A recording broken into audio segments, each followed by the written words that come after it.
हमारी जो उंगली होती है राइटी होता है, वो राइटी का अंगूठे के बाद जो फिंगर होती है जिसको तर्जनी बोलते हैं, इस तर्जनी उंगली से चाटी पे आघात करना होता है, ठीक है ना। और चाटी पे जब आघात करिएगा तो आवाज ये इस तरह खुली आएगी, ऐसी आवाज, ऐसा साउंड आना चाहिए। और उसके बाद जो तीन उंगली है, इससे जब आप चाटी के बीच में एकदम देख रहा है ना, देख रहा है आपको, दिख रहा है? Yes sir. इस तरह जब आप आघात करेंगे तो ती आवाज साउंड आएगा। तो ये हो गया आपका ता या ना, और ये हो गया ती। और एक दो इतना और ना हो गया ती। अब इसमें तेटे भी बचता है, तो तेटे कैसे बजेगा? ते ते। तिर कैसे बजेगा? ती र। इतने वर्ण चाटी में बचते हैं। और इसमें इसको बेस कहते हैं, बेस के लिए यूज होता है। इसको तबले में बाया कहा जाता है, डग्गा कहा जाता है। ढोलकी में, इसमें नाल में जो यूज होता है, तो तबला में इसके ऊपर ये काला काला दिख रहा है, इसको स्याही बोला जाता है। ये जो काला काला जो स्याही है, इसी से इसका बेस आता है, ठीक है ना।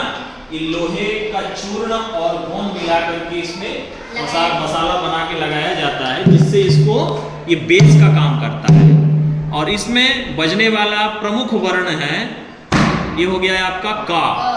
इसको का भी बोलते हैं, की भी बोलते हैं, के भी बोलते हैं, कत भी बोलते हैं, ठीक है। अब एक होता है गे घे।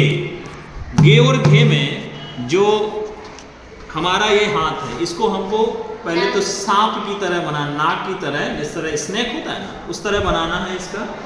और इसकी ये जो तीन उंगली है, ये एक साथ जाती है, ये एक उंगली एक साथ एक बार, तो ये इसमें बजेगा गे घे।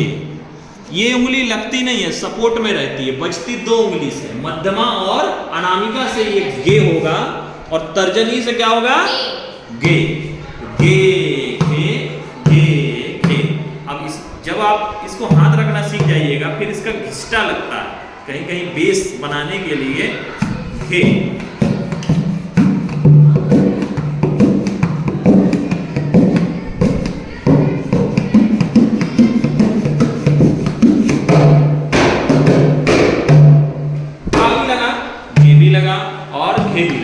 तो इसका प्रयोग जब आप लोगों का हाथ सेट होगा, उसके बाद कैसे करना है वो बताया जाएगा। पहले आपको इस पे हाथ रखना सीखना है, इसके वर्ण को सीखना है, बोल को सीखना है। अब इसके बाद ये तो हो गया अलग अलग, बाएं में क्या बजेगा, दाहिने में क्या बजेगा। अब इन दोनों को मिलाकर के कितने वर्ण बनेंगे? पहले तो ता हा, ता प्लस गे मिलकर के बन जाएगा हा। और ये होता है, ये हमने बताया, ये ती हो गया। तो ती जब बजाइएगा तो ती के साथ अगर आप इसको नहीं लगाते हैं तो ये ती रहेगा, लेकिन जब इसको आप गे लगा देते हैं तो क्या बन जाएगा? धी बन जाएगा। धी।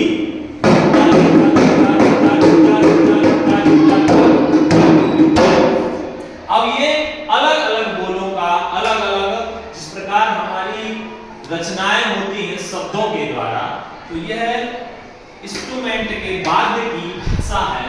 जो वाद्य की भाषा होती है, वह वाद्य की भाषा में यह हमारा जो रचनाएं बनती हैं, उन इसको कारवा ताल बोला जाता है।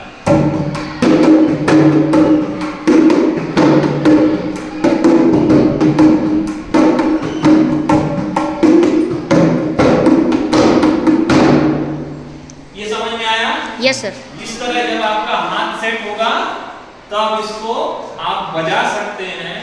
और दूसरी बात, तो इसका आप घर में, सबके घर में, सरकारी स्कूल में सभी बच्चों के पास ढोलक उपलब्ध नहीं होती है, सभी के पास हारमोनियम इंस्ट्रूमेंट इत्यादि नहीं होते, तो आप घर में किसी टेबल पे, किसी कुर्सी पे या किसी ऐसी वस्तु पर आप प्रैक्टिस कर सकते हैं, जिससे आपका हाथ का ये जो फिंगर है, ये चलता रहे, इसका प्रैक्टिस होता रहे। इसका प्रैक्टिस जब हो जाएगा तब आप विद्यालय जब आते हैं तो इसकी प्रैक्टिस करें। इसमें बोल पहले हाथ का रख रखाव होना, उसके बाद आपको बोल बताए जाएंगे तो बोलों को याद करना, बोल का निकास करना, और जब बोल का निकास आ जाएगा तब आप ताल सीखेंगे। ठीक है ना? तो ताल जो होती है वह हमारे जो जीवन में लय व्याप्त है, उसी प्रकार जो लय है उस लय को समय के द्वारा नापा जाता है। एक एक सेकंड पे जिस प्रकार सेकंड का कांटा चलता है वह निश्चित लय है।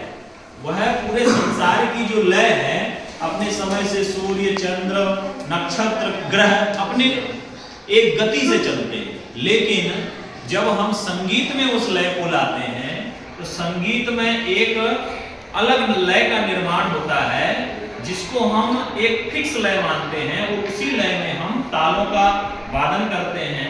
जैसे किसी ने ताल दी 1 2 3 4 1 2 3 4। अब इस एक लय निर्धारित हो गई संगीत में, कोई हमारे साथ गा रहा है वादन कर रहा है, उसके साथ एक लय बन गई। अब उसके साथ आप क्या करेंगे? मिलाएंगे। जब आप ताल बजाएंगे तो उसकी लय को ध्यान में रखते हुए ताल बजाएंगे। धा गे ना ती ना ता धी ना, धा गे ना ती ना का धी ना